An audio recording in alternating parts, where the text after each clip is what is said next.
Sir మనకు ఈ notification అంటే ఈఓ సంబంధించిన నోటిఫికేషన్స్ ఏదైతే ఉందో అసలు ఎప్పుడు రావడానికి అవకాశం ఉంది, అసలు ఎప్పుడు ఎక్స్పెక్ట్ చేయడానికి అవకాశం ఉంది? జనరల్గా మనకి ఏంటంటే ఎప్పుడు కూడా నోటిఫికేషన్ మనకు జూన్ 2 అనేది ఒక సెంటిమెంట్ ఓకే. ఒక తెలంగాణలో. అవును.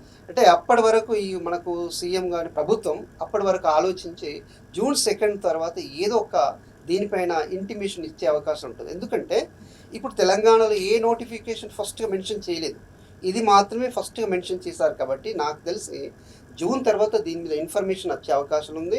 ఒకవేళ నోటిఫికేషన్ వచ్చిన తర్వాత వాళ్ళు కేవలం 3-4 మంత్స్ ఇస్తారు. ఓకే. అందుకే స్టూడెంట్స్ ఏం చేయాలి, అభ్యర్థులు ఈ రోజు నుంచి చదవాలి. నోటిఫికేషన్ వచ్చిందంటే చదవాలి. అది 1 నెల లేట్ అయినా 2 నెలలు లేట్ అయినా తప్పకుండా నోటిఫికేషన్ వస్తుంది. కానీ ప్రిపరేషన్ మాత్రం ఎంత అడ్వాన్స్గా చేస్తే అంత బాగుంటుంది. ప్రభుత్వ నోటిఫికేషన్ కోసం వెయిట్ చేయకుండా వీళ్ళు ప్రిపరేషన్లో నిమగ్నమైపోతే వీరికి జాబ్ వచ్చే అవకాశం ఉంటుంది. సార్ ఇక్కడ కామన్ డౌట్స్ చాలామంది స్టూడెంట్స్కి వచ్చేటువంటి విషయం ఏంటంటే, ఇప్పుడు ఫర్ ఎగ్జాంపుల్ గ్రూప్ 2కి ప్రిపేర్ అయ్యారనుకోండి, ఆ సిలబస్ అనేది గ్రూప్ 3లో కానీ గ్రూప్ 4లో కానీ యూజ్ అవుతుంది. గ్రూప్ 1కి ప్రిపేర్ అయినా గ్రూప్ 2కి యూజ్ అవుతుంది. అయితే మనకు ఇక్కడ హిందూ ఫిలాసఫీ అనే సబ్జెక్ట్ ఏదైతే ఉందో, ఈ సిలబస్ ఏదైతే ఉందో, ఈవో తప్పితే వేరే ఎగ్జామ్కి ఏమైనా మనకు యూజ్ అవుతుందా? చాలామంది స్టూడెంట్స్ అందువల్ల కొంతవరకు ఈ సబ్జెక్ట్ని దూరం పెట్టేటువంటి అవకాశం కనిపిస్తూ ఉంది. ఎస్, ఇక్కడ ఏమవుతుంది, 12 చాప్టర్స్లో దాదాపు ఒక 7 చాప్టర్స్ మనకు యూస్ఫుల్గా ఉండవు. ఒక 5 చాప్టర్స్ మనకు Indian history culture, Telangana history కల్చర్లో చాలా చాలా యూస్ఫుల్గా ఉంటాయి, కంపల్సరీ ఉంటాయి. అంటే మనకు ఒక 60% యూస్ఫుల్గా ఉండదు, కానీ 40% సిలబస్ మనకు గ్రూప్ 1, గ్రూప్ 2, గ్రూప్ 3లో యూస్ఫుల్గానే ఉంటుంది. కాబట్టి గ్రూప్ 1, గ్రూప్ 2లో రావడానికి టైం పడుతుంది. కాబట్టి ఈ సమయాన్ని మీరు హిందూ ఫిలాసఫీ చదివితే ఈ పోస్టులు ఎక్కువ ఉన్నాయి. మనకు గ్రూప్ 1తో గ్రూప్ 2తో నెక్స్ట్ పోస్టులు ఇన్ని రాకపోవచ్చు. సో ఆల్రెడీ మనకు ఫిలప్ అయిపోయినాయి. సో దాని ప్లేస్లో ఇది వచ్చింది కాబట్టి ఎక్కువ పోస్టులు ఉన్నాయి. మళ్ళీ ఇంకోటి ఏంటంటే ఇప్పటివరకు భర్తీ చేయలేదు. తర్వాత చాలా పీస్ఫుల్ జాబ్, ఎలాంటి ప్రెజర్ లేనటువంటి జాబ్, టెంపుల్లో మనం పనిచేస్తాం కాబట్టి ఇది ఒక మంచి అవకాశం. దీనిపైన పాజిటివ్ యాటిట్యూడ్ తోటి, అంటే ఇది చదివితే టైం వేస్ట్ అవుతుందేమో, అంత ఫిలాసఫీ చదవాలన్నా, వేరే ఎగ్జామ్కి యూస్ఫుల్ కాదు కదా, ఇలాంటి నెగటివ్ థాట్స్ పక్కన పెట్టి ఆ పాజిటివిటీతో ఎంత సిలబస్ మనకు వేరే ఎగ్జామ్స్లో యూస్ఫుల్ అవుతుంది. ఫర్ ఎగ్జాంపుల్ జిఎస్ పేపర్ 1 అన్నిటికీ యూజ్ అవుతుంది. పేపర్ 2లో మాత్రమే ఒక 60% యూజ్ కాదు, కానీ 40% యూస్ఫుల్గా ఉంటుంది. ఒకవేళ మంచిగా చదివి తొందరగా ఇదే నోటిఫికేషన్ ఇచ్చి డేట్స్ ఇచ్చాడనుకోండి, ఉద్యోగం అయితే వచ్చే అవకాశం ఉంది కదా. కాబట్టి స్టూడెంట్ పాజిటివ్గా ఉండి ప్రిపరేషన్ చేస్తే బాగుంటుంది. సార్ మనం పేపర్ 2 విషయానికి వచ్చేసరికి, సో రామాయణం గురించి కొన్ని ప్రశ్నలు అడిగేటువంటి ప్రయత్నం చేస్తాను. అందులో రావణుని వంశం గురించి ఒకసారి చెప్పండి సార్. రావణుడు వంశం ఇక మనకి ఏమంటుంటే, రావణుడు అనగానే అసురుడు, రాక్షసుడు అనుకుంటాం. నిజంగా రావణుడు బ్రహ్మ వంశం. బ్రహ్మ అంటే దేవుడు కదా, బ్రహ్మ వంశం అంటారు. అంటే పులస్త్య బ్రహ్మ అంటారు. అంటే రాముడి యొక్క మానసపుత్రుడు అయినటువంటి పులస్త్య బ్రహ్మ అనేవాడు మహర్షి అనమాట. ఆయన రావణుడి యొక్క గ్రాండ్ ఫాదర్. అయ్యా ఆ పులస్త్య బ్రహ్మ యొక్క కుమారుడు విశ్రవ. ఆ విశ్రవ కుమారుడే రావణుడు అనమాట. రావణుడి యొక్క గ్రాండ్ ఫాదర్ పులస్త్య బ్రహ్మ, రావణుడి యొక్క ఫాదర్ విశ్రవ. వీళ్ళంతా కూడా బ్రహ్మ క్లాన్ అనమాట. ఓకే, అయితే ఇక్కడ రావణుడి యొక్క తల్లిదండ్రులు ఎవరంటే విశ్రవ బ్రహ్మ క్లాను, తల్లి కైకేసి రాక్షస క్లాను. ఇద్దరికి పుట్టిన వాడే రావణుడు. ఈయన పూర్తిగా రాక్షస క్లాన్ లాగా మారిపోతాడు. కానీ నిజానికి వీరి యొక్క ఆరిజిన్ ఏదైతే ఉందో, బీజం బ్రహ్మ క్లాన్ అని చెప్పాలి.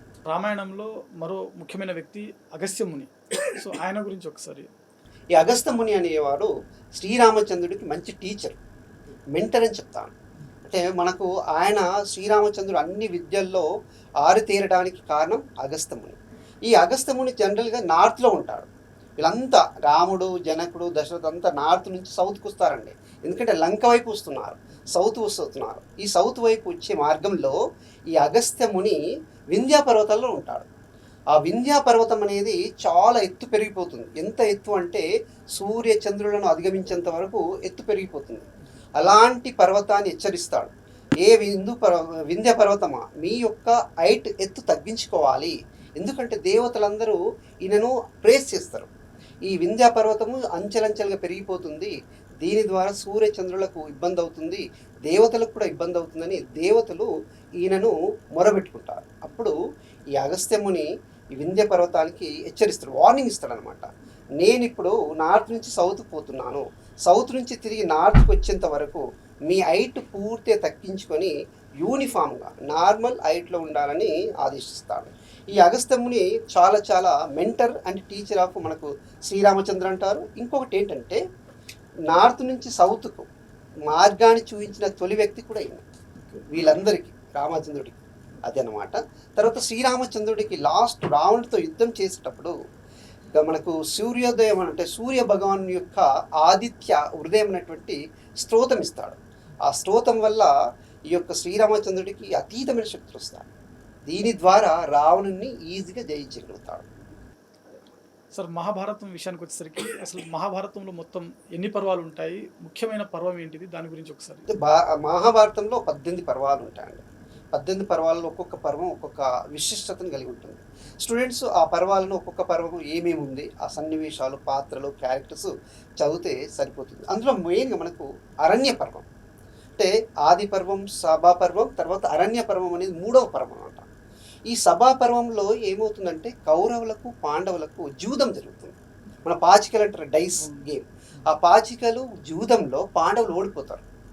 పాండవులు ఓడిపోతే దానికి ప్రతిఫలం ఏంటిది? 12 సంవత్సరాలు అరణ్యంలోకి వెళ్ళిపోవాలి. అలా పాండవులు, ద్రౌపది, శ్రీకృష్ణుడు, చాలా మంచి మునులు కూడా, భీష్ముడు కూడా వీళ్ళతో పాటుగా అరణ్యంలోకి వెళ్ళిపోతారు. ఈ అరణ్యంలో వీళ్ళు చాలా నేర్చుకుంటారు. జీవితం నేర్చుకుంటారు, ధర్మం, అధర్మం, జ్ఞానం, అజ్ఞానం, చాలా మునులను, ఋషులను కలుసుకుంటారు. అలా అరణ్యంలోకి వెళ్ళిపోవడం వల్ల అసలు మహాభారతం యొక్క టర్నింగ్ పాయింట్ అనేది స్టార్ట్ అవుతుందని చెప్పచ్చు. సార్ మహాభారతం అంటే ఆ టాపిక్ చదివేటప్పుడు దాంట్లో మనకు ముఖ్యమైన టాపిక్ వచ్చేసరికి యుద్ధం. సో ఈ యుద్ధం ఎన్ని రోజులు జరుగుతుంది, ఒకసారి దాని గురించి, అది ఎక్కడ జరుగుతుంది ఒకసారి. ఎస్, యాక్చువల్లీ ఈ యుద్ధం అనేది మనకు కురుక్షేత్ర సమీపంలో జరుగుతుంది. అంటే ప్రజెంట్లీ హర్యానా రాష్ట్రంలో ఉందండి. ప్రజెంట్లీ హర్యానా రాష్ట్రంలో ఉన్నటువంటి కురుక్షేత్ర ఆ ప్రాంతంలో ఈ మహాభారత యుద్ధం జరుగుతుంది. ఇది దాదాపు 18 రోజులు, 18 days ఓరావోర్ యుద్ధం. ఎంత యుద్ధం అంటే దేవతలు భయపడ్డారు, గాంధర్వులు భయపడ్డారు. అంటే శ్రీరాముడు రావణుడితో చేసే యుద్ధం ఎలాంటిదో ఈ యొక్క మహాభారత యుద్ధం కూడా అలాంటిది. భూమి కంపించిపోయింది, పంచతత్వాలు పులకరించిపోయాయి, దేవతలు గాంధర్వులు కూడా భయపడ్డారు. అలా 18 రోజులు ఏకదాటిగా యుద్ధం జరుగుతుంది. అది కురుక్షేత్రంలో. సార్ మన పురాణాలు కూడా టాపిక్ ఉంది మనకు. సో పురాణాల విషయానికి వచ్చేసరికి ఏ విధంగా చదవాలి, మొత్తం ఎన్ని పురాణాలు ఉంటాయి, దాంట్లో ముఖ్యమైన పురాణం ఏంటి సార్? యాక్చువల్ పురాణాలు కూడా మనకు చాలా వరకు 18 పురాణాలు ఉంటాయండి. ఈ పురాణాలను కూడా మనము సింపుల్గా ఒక్కొక్క పురాణం యొక్క సిగ్నిఫికెన్స్, దాంట్లో క్యారెక్టర్స్, ప్లేసెస్, డైనాసిటీ అలా చూసుకుంటూ పోవాలి, కల్చర్ చూసుకుంటూ వెళ్ళాలి. సో ఒక పురాణం ఉందని మనం చాలా బుక్, ఒక్కొక్క పురాణం ఒక బుక్ ఉంటుందండి. అలా మనం అన్ని బుక్లు చదవాల్సిన అవసరం లేదు. పురాణాల యొక్క జిస్ట్ని చదవాలి, వాటి యొక్క ప్రాముఖ్యత, అవుట్పుట్, ఫలితం ఎలా ఉంటుందో మనం అలా చదవాల్సి ఉంటుంది అనమాట. సో భాగవతం కూడా సేమ్, మనకు భాగవతం కూడా ఉంది. సో మహాభారతానికి భాగవతానికి తేడా ఏంటి సార్? అసలు భాగవతంలో ఎస్ సార్, భాగవతం అంటే ఇప్పుడు మనకి ఏంటంటే రామాయణం అనేది త్రేతాయుగంలో జరుగుతుంది, మహాభారతము ద్వాపర యుగంలో. ద్వాపర యుగం ఎండింగ్లో అంతా మహాభాగవతం. భాగవతం అంటే ఏంటంటే భక్తి, డివోషన్. మేజర్గా శ్రీకృష్ణుని మీద భక్తి, విష్ణు స్వామి మీద భక్తి. ఈ భక్తి గురించి చెప్పేదంతా మహాభాగవతం అన్నమాట. సార్ ఓవరాల్గా సో పీవైక్యూస్ అంటే మనకు తెలంగాణలో ఇప్పటివరకు ఈఓ గ్రేడ్ 1, గ్రేడ్ 2, గ్రేడ్ 3కి సంబంధించినటువంటి నోటిఫికేషన్స్ రాలేదు కాబట్టి సో పీవైక్యూస్ మనకు దొరికేటువంటి పరిస్థితి లేదు. సో ఏపీలో కొంత మనకు 3 times ఎగ్జామ్స్ జరిగింది. సో ఆ పేపర్స్ కొంతవరకు ఏమైనా యూజ్ అయ్యేటువంటి అవకాశం ఉంటుందా? ఇంకా దాంతోపాటుగా అసలు పీవైక్యూస్ కోసం, టెస్ట్ సిరీస్ కోసం స్టూడెంట్లు ఎలా జాగ్రత్తలు తీసుకుంటే బాగుంటుంది ఒకసారి? ఎస్, మనకు జనరల్గా Hindu philosophy temple system AP government ఇచ్చినటువంటి సిలబస్ యూస్ఫుల్గా ఉంటుందండి. మ్యాక్సిమం 90% అయితే యూస్ఫుల్ ఉంటుంది. ఒక 10% తెలంగాణ కొంత యాడ్ చేయొచ్చు, ఎందుకంటే తప్పకుండా యాడ్ చేస్తారు. ఎందుకంటే లైక్ ఏపీ ఎండోమెంట్ యాక్ట్స్ అని ఇస్తే ఇక్కడ తెలంగాణ ఇవ్వచ్చు, ఏపీ టెంపుల్స్ అని ఇస్తే ఇక్కడ తెలంగాణ టెంపుల్స్ ఇస్తారు, ఏపీ డాన్సెస్ అని ఇస్తే ఇక్కడ తెలంగాణ డాన్స్ ఇస్తారు. ఇక్కడ తప్పకుండా ఒక 10% మారుతుంది, 90% మ్యాక్సిమం అదే ఉంటుంది. పిల్లలు ఆ సిలబస్ని కూడా ఒక బెంచ్ మార్క్ చేసుకొని ప్రామాణికంగా చేసుకొని చదివితే మంచిది, ఎందుకంటే సమయం తర్వాత సరిపోదు కాబట్టి. సార్ ఓవరాల్గా స్టూడెంట్స్ ఎవరైతే ఆస్పిరెంట్స్ ఎవరైతే ఉన్నారో, తెలంగాణలో మనకు కాంగ్రెస్ ప్రభుత్వం ఏర్పడి దాదాపు 2.5 సంవత్సరాలు గడుస్తూ ఉంది. సో ఈ ప్రస్తుతం ఉన్నటువంటి అంటే మిగిలిన ఉన్నటువంటి సమయం, ఈ 2.5 years ఏదైతే ఉందో, ఈ టైంలో మనకు అన్ని డిపార్ట్మెంట్లలో ఉన్నటువంటి ఖాళీలకు సంబంధించినటువంటి భర్తీ కోసం కొంతవరకు టచ్ చేసేటువంటి అవకాశం కనిపిస్తూ ఉంది. సో ఈ టైంలో స్టూడెంట్స్ అనేటువంటి వారు ఏ విధంగా వారి యొక్క సమయాన్ని వినియోగించుకోవాలి, ముఖ్యంగా ఒక సీనియర్ ఫ్యాకల్టీగా మీరు ఇచ్చేటువంటి సలహాలు కానీ సూచనలు కానీ? అంటే జనరల్గా మనకు ఈ యొక్క తెలంగాణ పబ్లిక్ సర్వీస్ కమిషన్ కానీ, స్టేట్ ఏపీపీఎస్సీ కానీ మనకి ఇయర్ నోటిఫికేషన్లు సాధారణంగా రావు. ఒక్కొక్కసారి 3 ఇయర్స్ రావచ్చు, 4 ఇయర్స్ కూడా పట్టవచ్చు. వాళ్ళు వేకెన్సీ చూసుకొని మెల్లగా ఎలక్షన్ మూమెంట్లో కూడా రావచ్చు. సో ఇక్కడ ఏంటిదంటే ప్రభుత్వం మీద మనం నెగేటివ్ ఆలోచించకుండా ప్రభుత్వం ఇస్తున్నటువంటి నోటిఫికేషన్లు మనం యూజ్ చేసుకోవాలి. ఫస్ట్ పాయింట్, వాళ్ళు ఒకటి మనకు ఇంటిమేషన్ ఇచ్చారు, ఎండోమెంట్ పోస్టులు ఉంటాయని ఇచ్చారు కాబట్టి అది నెల, 2 నెలలు, 3 నెలలు అటు ఇటు అయినా వస్తుంది. జూన్ తర్వాత ఆగస్టు, జూలై, ఆగస్టులో క్లారిఫికేషన్ వస్తుంది. ఒకవేళ క్లారిటీ వచ్చిన తర్వాత 2 మంత్స్ అప్లికేషన్ ఇచ్చి 2 మంత్స్ తర్వాత ఎగ్జామ్ పెడతారు. సో కరెక్ట్గా 6 నెలలు ఉంటుంది. 6 నెలలు ఇప్పటి నుంచి చదివితేనే పిల్లలకు యూస్ఫుల్గా ఉంటుంది.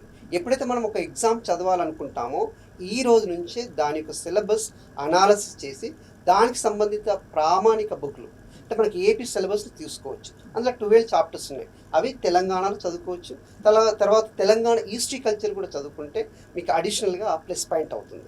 ఇక్కడ ఏంటంటే డిసిప్లిన్, అంటే మన మోటివేషన్ ఏమంటామంటే ఈరోజు రేపు చదువుతూ ఉంటాం, అది మోటివేషన్ కాదు. డిసిప్లిన్ అంటే 6 మంత్స్ మనం టైం పెట్టుకొని రోజు 6 గంటలు చదివినా లాస్ట్ వరకు 6 గంటలు చదివితే 6 నెలల్లో మనం అద్భుతాలు సృష్టించవచ్చు. అంటే మీరు ఎండోమెంట్ సిలబస్ కంప్లీట్ చేయొచ్చు, అంత లేదని గ్రూప్ 1, గ్రూప్ 2 వచ్చి దాన్ని కూడా పికప్ చేసుకోవచ్చు. జేఎల్ పోస్ట్ కూడా వచ్చే అవకాశాలు ఉన్నాయి. అంటే ఏ పోస్ట్కైనా ఈ సిలబస్ అనేది యూస్ఫుల్గా ఉంటుంది, వేస్ట్ కాదు. అలాగే పాజిటివ్గా చదివితే ఈజీగా ఉంటుంది. సమయం అనేది వీళ్ళ యొక్క ఇన్వెస్ట్మెంట్ అండి. చాలామంది పిల్లలు ఏం చేస్తారు, నోటిఫికేషన్ వచ్చినాక చదువుదాం అప్పుడు మనకు క్లారిటీ ఉంటుందంటారు. కానీ నిజంగా డేట్ ఇచ్చేక ముందే మనపైన మనకు క్లారిటీ ఉంటేనే ఎగ్జామ్ అచీవ్ చేస్తామో లేదనే కాన్ఫిడెన్స్ పెరుగుతుంది. అది స్టూడెంట్కు తప్పకుండా ఉండాలి.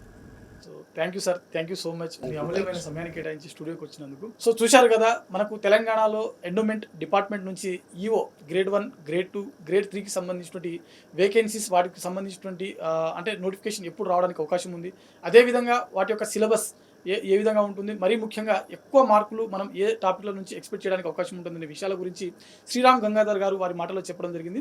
సో స్టూడెంట్స్ ఎవరైతే ఉన్నారో ఈ అప్కమింగ్ 2.5 ఇయర్స్ ఏదైతే ఉందో దీంట్లో ఖచ్చితంగా మనకు ఈ 2.5 ఇయర్స్లో నోటిఫికేషన్ రావడానికి అవకాశం ఉంది. కాబట్టి ఖచ్చితంగా ఇప్పటి నుంచే చదివితే ఖచ్చితంగా సక్సెస్ అవ్వడానికి అవకాశం ఉంటుంది అని చెప్పి వారు చెప్తున్నటువంటి విషయం. సో ఇది ఇవాల్టి వీడియో. మరిన్ని ఇంటర్వ్యూస్ కోసం అండ్ మరిన్ని వీడియోస్ కోసం చూస్తూనే ఉండండి Sakshi education. Thanks for watching. Thank you all.